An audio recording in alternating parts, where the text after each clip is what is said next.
Tuesday nights in the ER were a symphony of controlled chaos, and Maya Rivera was its tired, underpaid conductor.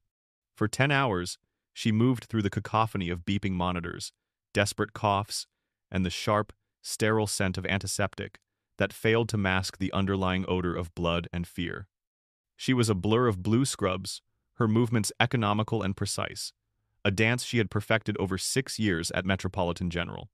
She could calm a child screaming from a dislocated shoulder with a soft voice and a brightly colored bandage, then pivot to inserting an IV into the collapsed vein of a heroin addict without a flicker of judgment. Tonight was a particularly discordant movement.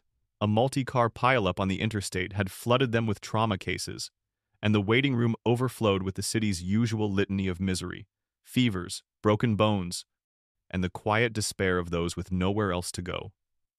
Maya was running on lukewarm coffee and the dregs of her professional compassion. She had just finished cleaning up after a belligerent drunk who had tried to bite her, and was catching her breath at the nurse's station when the automatic doors hissed open with a different kind of urgency. 2 men in impeccably tailored dark suits swept in, their eyes scanning the room like predators. They moved with a rigid, disciplined energy that was utterly alien to the ER's fluid chaos. Between them was an older man, pale and sweating, his hand clutched to his chest. Maya recognized him instantly from the news. Judge Alistair Croft, a federal judge known for his unyielding rulings and granite-faced demeanor. Seeing him now, gasping for breath, his face ashen with fear, was like watching a monument crumble. "We need a secure room now," the lead agent, a man with a jaw so tight it looked like it could crack walnuts, announced to the triage nurse. His name tag read, Thorne. He didn't ask, he commanded. "Sir, all our private rooms are full. We have a bay available," the nurse began, but Thorne cut her off with a slicing motion of his hand. "Unacceptable. This is a federal official. Find one."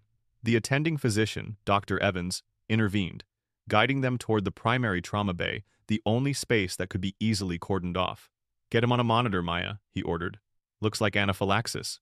Maya was already moving, her fatigue evaporating under the familiar rush of adrenaline. She grabbed a kit, her mind cycling through the protocol. Epinephrine, oxygen, steroids. As she approached the gurney, Agent Thorne physically blocked her path. "Who are you?" he demanded, his eyes boring into her. "I'm his nurse," Maya said, her voice steady despite the man's hostility.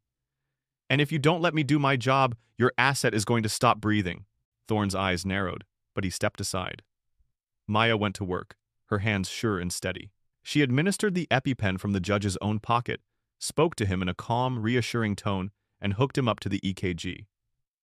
His breathing was shallow, his blood pressure plummeting. The symphony of the ER faded into the background, replaced by the urgent, rhythmic beeping of the monitor. The other agents created a human wall around the bay, turning the open space into a tense, claustrophobic bubble. It was in this bubble of manufactured silence that a new sound emerged, a raw, guttural scream of pure rage from the direction of the waiting room. "You, Croft, you ruined me." Maya looked up. A man, wild-eyed and disheveled, was sprinting toward them. He was gaunt, his face a mask of sweaty desperation. In his hand, he clutched a red, semi-transparent bag pulled from a nearby disposal bin, a biohazard bag. Lumpy with used gauze, stained with dark fluids, a needle visibly pressing against the thin plastic. He had a 10-yard head start before anyone could react.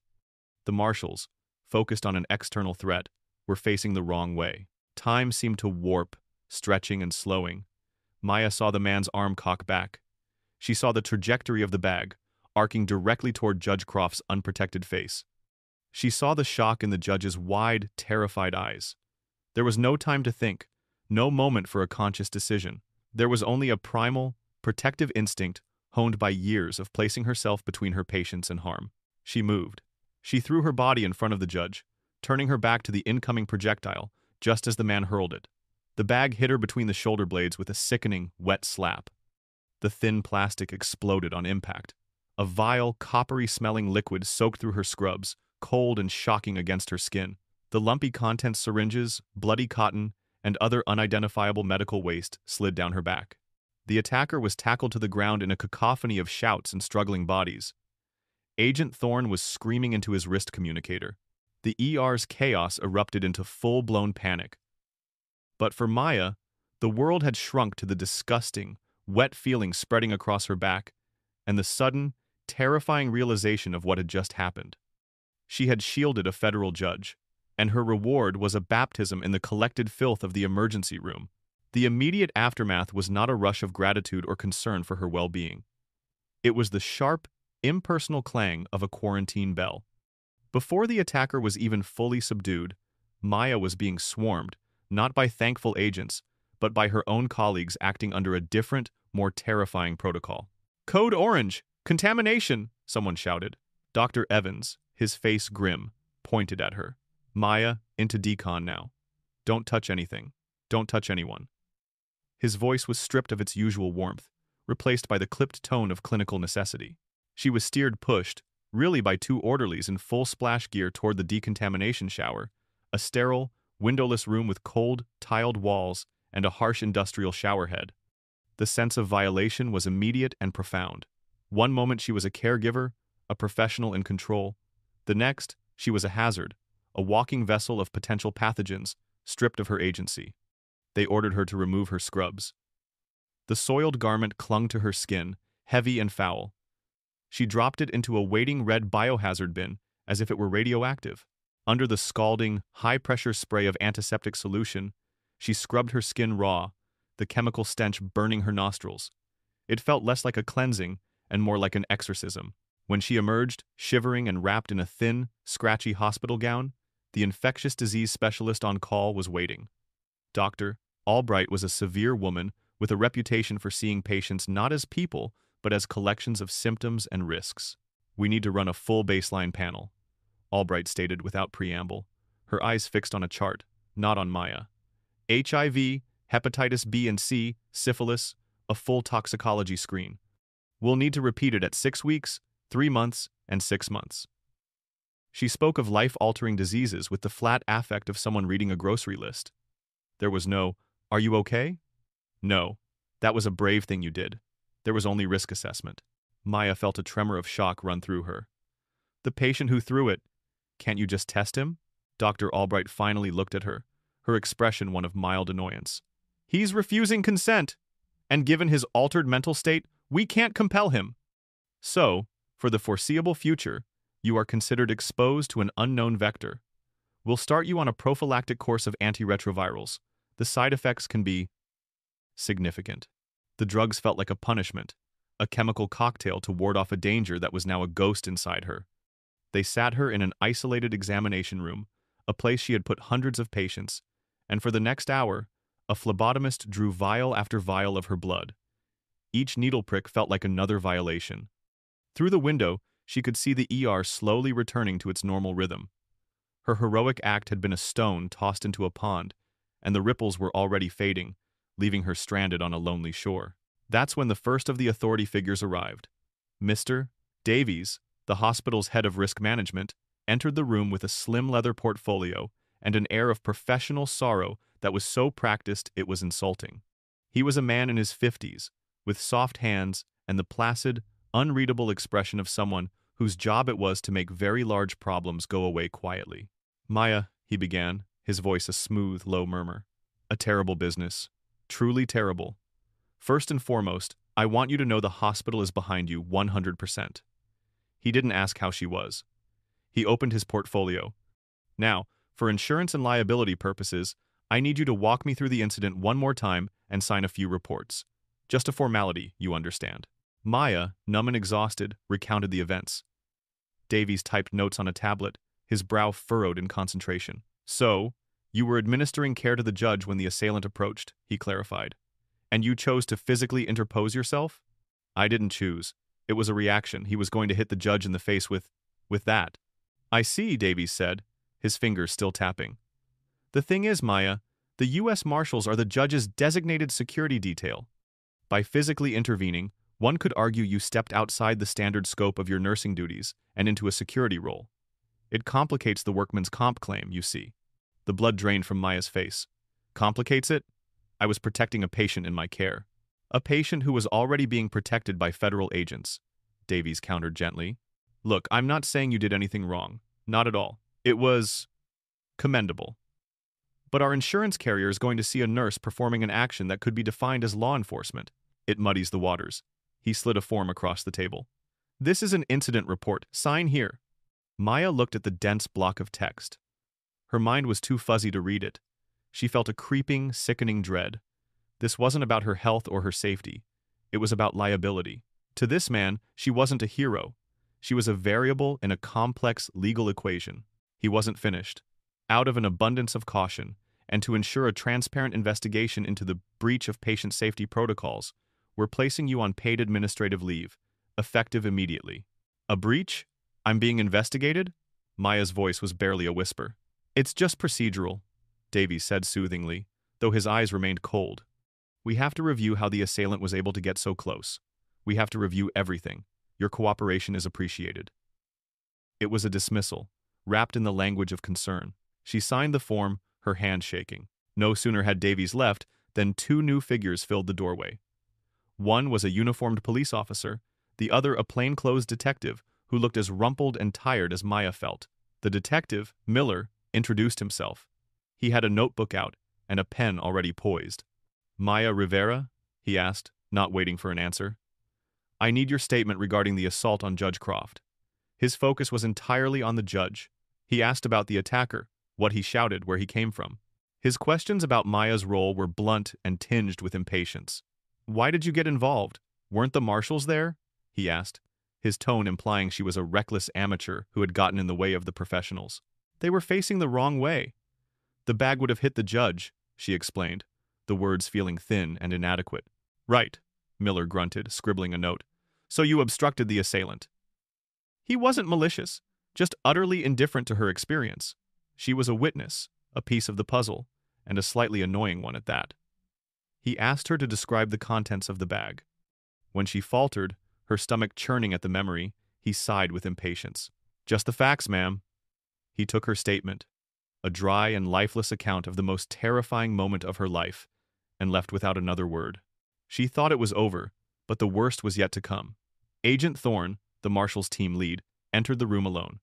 The door clicked shut behind him, a sound of finality. He didn't sit.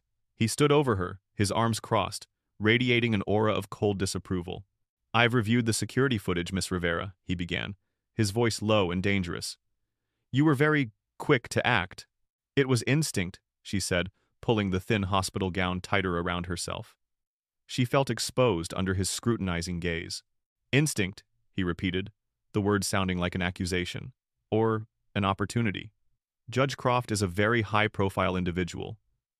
Some people might see a situation like that as a way to make a name for themselves. Get their picture in the paper. The accusation was so vile, so far from the truth, that Maya felt a surge of hot anger cut through her shock. Are you serious? I was trying to keep him from getting hit with a bag of bloody needles. My job is to consider every possibility, Thorne said, his face unmoving. My job is to protect him. Your actions, however well-intentioned, placed you in my team's line of fire. You complicated the tactical response. You made yourself a variable in a situation that had no room for variables.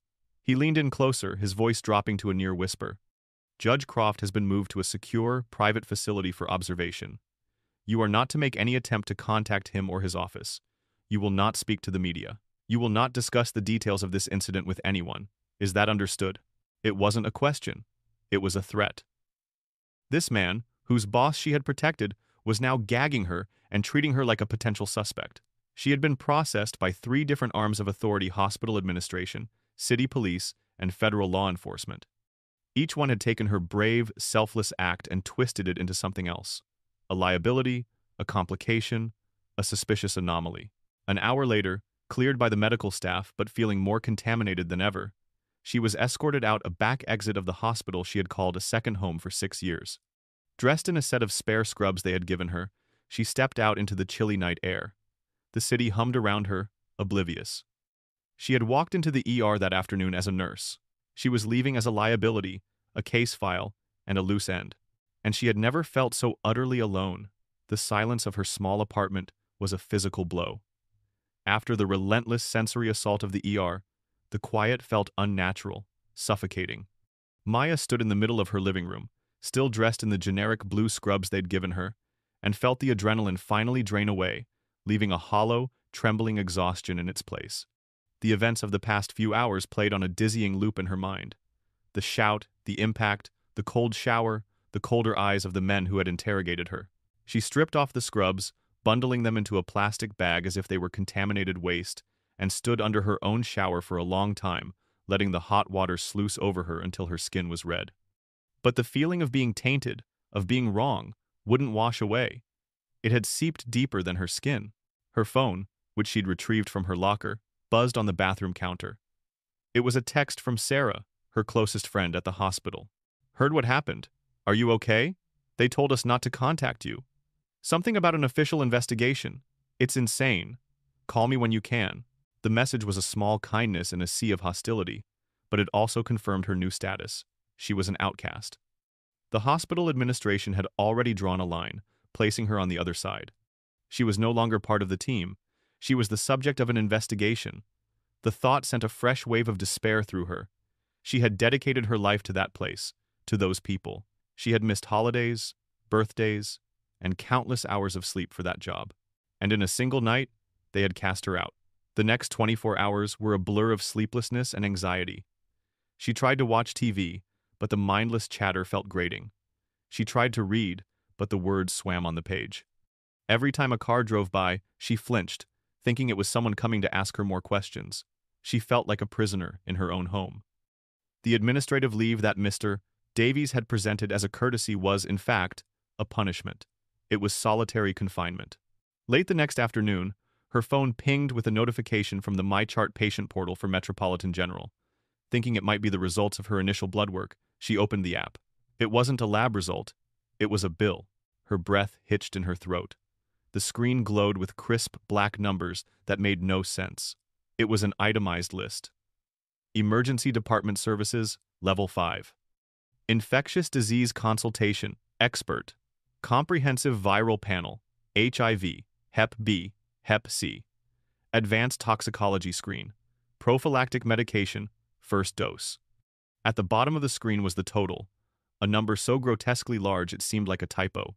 Patient Responsibility, $7,849.50. Maya stared at the number, her heart pounding against her ribs. Patient Responsibility. They had billed her. The words Mr. Davies had used came rushing back. "It complicates the workman's comp claim, acting outside the standard scope of your duties." This was the complication. It wasn't a bureaucratic hurdle. It was a financial guillotine. They weren't just investigating her. They were making her pay for her own heroism. The injustice of it was so profound, so breathtakingly cruel, that for a moment she couldn't breathe. She felt a hysterical laugh bubble up in her chest, a sound halfway between a sob and a scream. Numbly, she began to scroll through her social media feeds, a masochistic impulse to see what the world was saying. It didn't take long to find it. A local news blog had posted an article. The headline was a masterpiece of passive-aggressive framing. ER nurse at center of security scare involving federal judge. At center of. Not ER nurse saves judge. Not heroic nurse shields federal official. She was the scare. She was the problem. The article was short on facts and long on insinuation. It quoted an anonymous law enforcement source who questioned why a civilian would interfere in a dynamic security situation.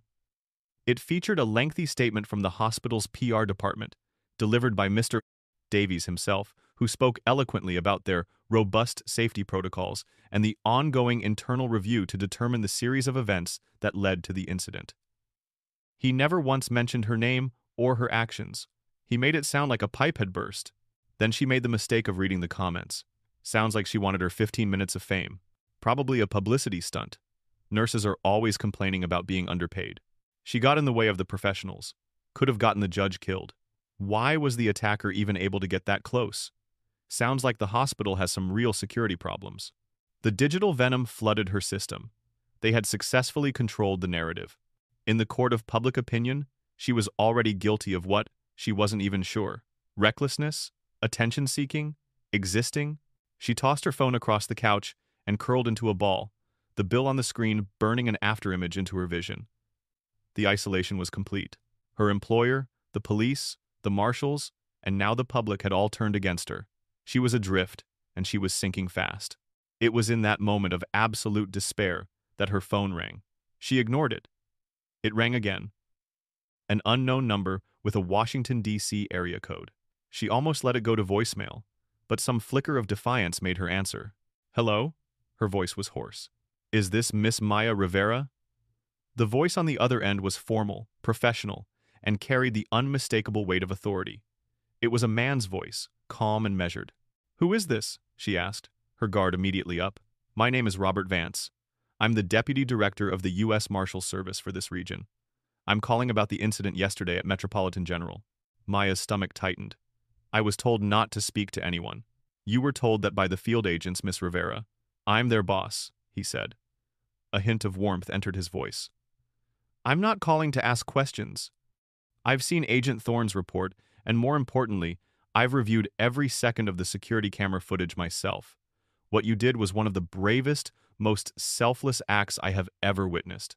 Maya was so stunned she couldn't speak. It was the first time anyone in a position of power had validated what she did. "The service has a civilian commendation for acts of exceptional bravery," Vance continued. "It's not given out lightly.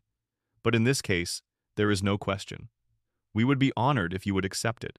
We'd like to present it to you tomorrow morning if you're available." Tears welled in Maya's eyes. It was a lifeline, a vindication. Someone saw the truth. Someone understood. "Yes," she whispered. "Yes, I'll be there." The ceremony was held in a nondescript conference room on the 12th floor of a federal building downtown. The room smelled of stale coffee and industrial carpet cleaner. There was no press. There were no dignitaries. There were only Deputy Director Vance, two of his aides, a stern-looking photographer, and, standing in the back corner with his arms crossed, Agent Thorne. His face was a thundercloud of resentment. Judge Croft, Vance explained, was still recovering and sent his deepest regrets and his profound gratitude. Vance stood behind a cheap lectern and read from a prepared statement, his voice echoing slightly in the quiet room. He used words like unflinching courage and selfless disregard for personal safety. He spoke of her as a shining example of civic duty. Maya stood before him, listening to the praise, and a surreal sense of detachment washed over her.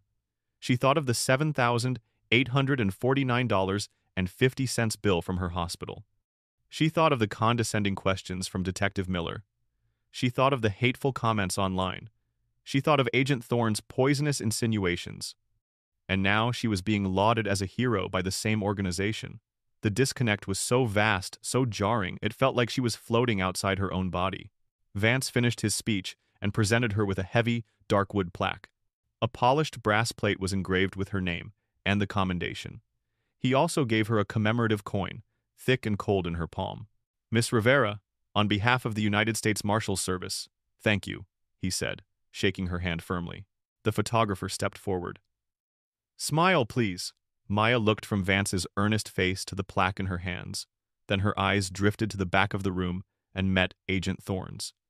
He gave her a look of pure, unadulterated contempt. In that moment, she understood. This wasn't for her. This was for them. This was an internal matter, a box to be checked. Her heroism had been officially acknowledged by the bureaucracy, and now the file could be closed. She forced a smile.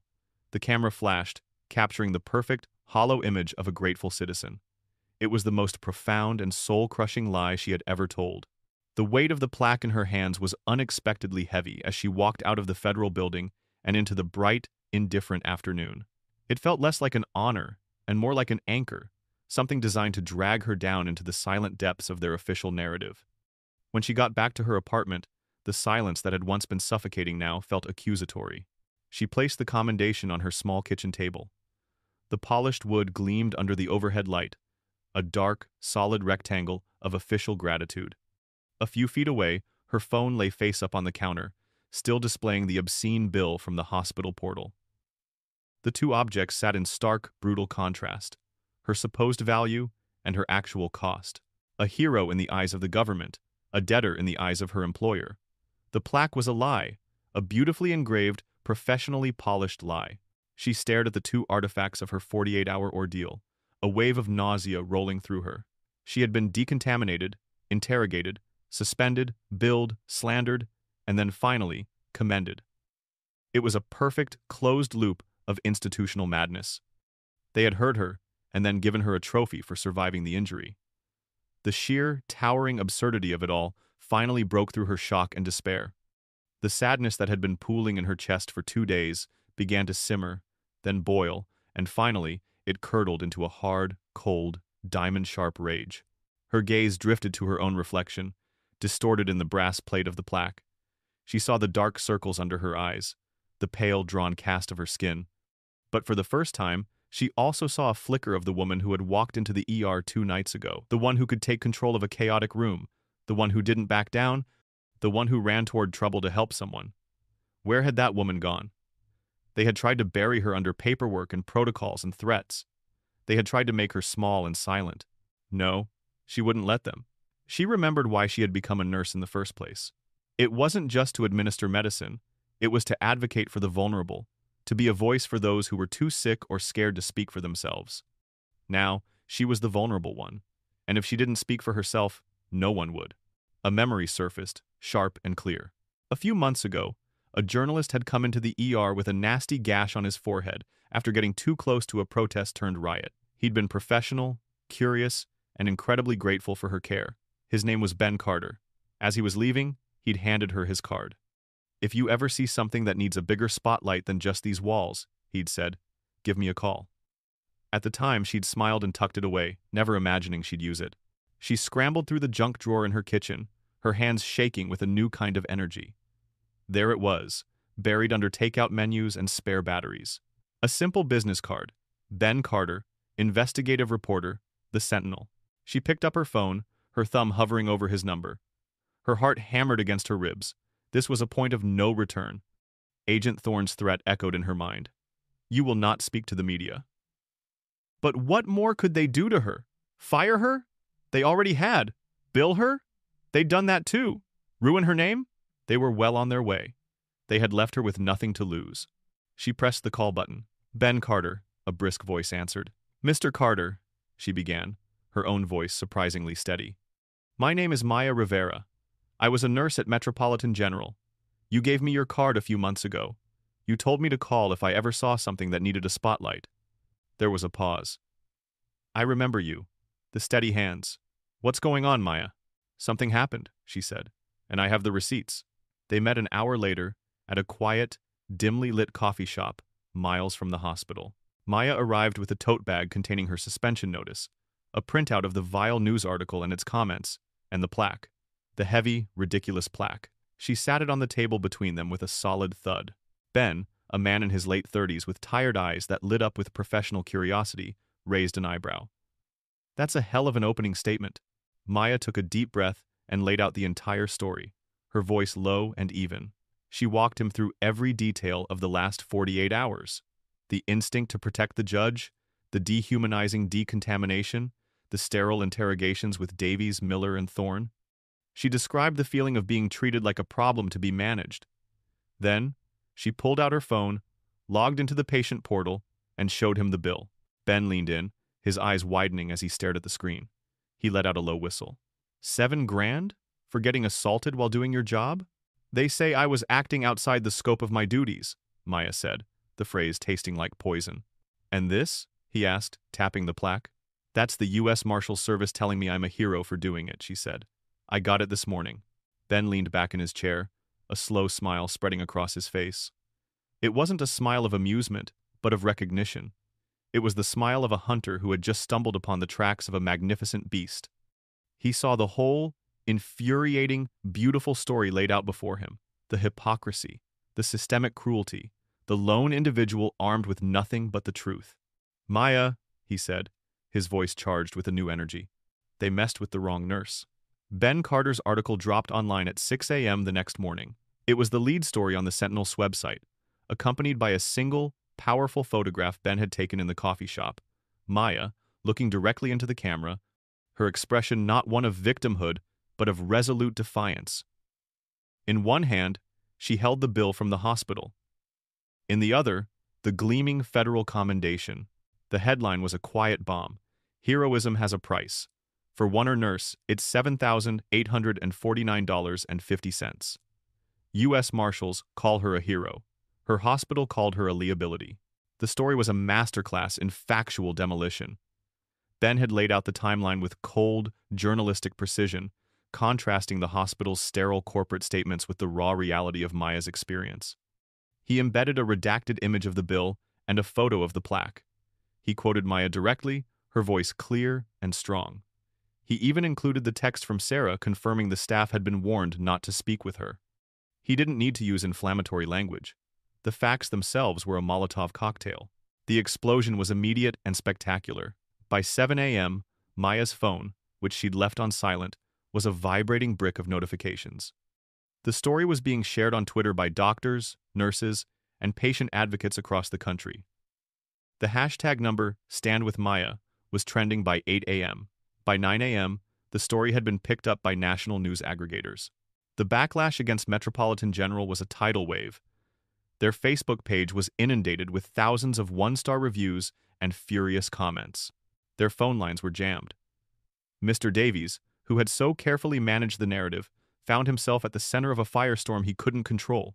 The U.S. Marshals Service was also caught in the blast. Their carefully curated image of quiet competence was shattered by the story of Agent Thorne's callous interrogation and the organization's empty, ceremonial gesture. The contrast between Thorne's threats and Vance's plaque was a portrait of an agency at war with itself. Maya watched it all unfold from her apartment, a strange mix of terror and exhilaration coursing through her. She was no longer an isolated victim. Her story, her truth, was now a rallying cry for thousands of people who were fed up with faceless, heartless systems. The counter-moves from the institutions were clumsy and panicked. The hospital released a statement late that morning, a garbled mess of corporate speak about patient privacy, the complexities of insurance billing, and a promise to re-examine the circumstances of the event. It was like trying to put out a forest fire with a squirt gun. The Marshals Service was smarter. They issued a concise statement expressing deep regret that Miss Rivera's commendation was overshadowed by subsequent administrative issues. More importantly, it included a direct quote, attributed to Judge Alistair Croft himself. Miss Rivera's actions were nothing short of heroic. She saved me from grievous harm, and she has my eternal gratitude. Any hardship she has faced as a result of her bravery is a profound injustice that must be rectified immediately. That afternoon, two things happened. First, Maya received an alert on her phone. She logged into the patient portal. The bill for $7,849.50 had vanished. The balance now read $0. Second, a courier arrived at her door with a thick envelope. Inside was a letter from Mr. Davies. It was a formal, groveling apology. It offered her immediate reinstatement, full back pay, a promotion to charge nurse, and a significant raise. It was an unconditional surrender. Maya read the letter, then placed it on the kitchen table next to the plaque. For a moment, she considered the offer. It was security, it was vindication, it was everything she should have wanted. But the thought of walking back into that hospital, of seeing Mr. Davies in the hallway, of working within the system that had so casually and cruelly tried to crush her, left a sour taste in her mouth. She had been forged into something new by the fire of the last few days. She wasn't just a nurse anymore, she was a fighter. And her fight was bigger than one job. A week later, she sat across from a national news anchor, the lights of the television studio warm on her face. She was poised, articulate, and unflinching. "You turned down their offer," the anchor said, a note of surprise in her voice. "Why?" Maya looked into the camera, speaking not just to the anchor, but to every healthcare worker watching. "Because my story isn't unique," she said, her voice ringing with clarity and purpose. "What happened to me was extreme, but nurses, doctors, and hospital staff are silenced, blamed, and burned out by the administrative systems they work for every single day.